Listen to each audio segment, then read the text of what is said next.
At first glance, it's just another Western. But what if I told you the story behind Rio Bravo is just as legendary as the film itself? Hi guys. Today we're diving deep into one of the greatest Westerns ever made. Sit back, relax, because we're about to explore the cast of Rio Bravo like never before. Then and now, real names, real lives, and the stories that time never erased.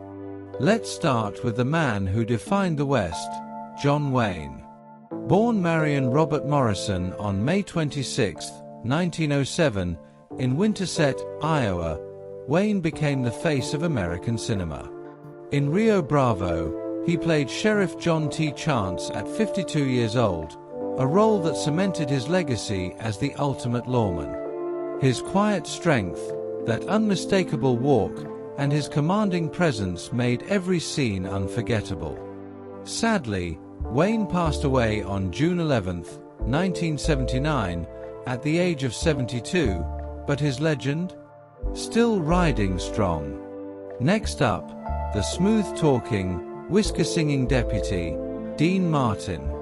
Born Dino Paul Crosetti in 1917, Martin brought charm and vulnerability to the role of Dude. At 42, he delivered one of the most human performances in the film, a man battling his demons while trying to stand tall again. Off-screen, he lived life his own way.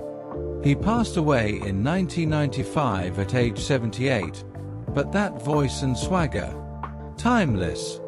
Then there's the young gun, Ricky Nelson. Only 19 years old when he played Colorado Ryan, Nelson was already a rising star. His youthful energy brought a fresh edge to the film, bridging generations on screen.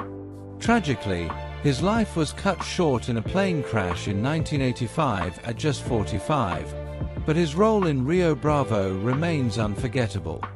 And who could forget the feisty old-timer, Walter Brennan? At 65, Brennan played Stumpy with grit, humor, and heart. His performance added warmth and comic relief to the tension-filled story. He passed away in 1974 at age 80, leaving behind a career filled with iconic roles.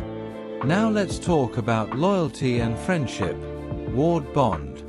Playing Pat Wheeler at 56, Bond brought strength and sincerity to the screen.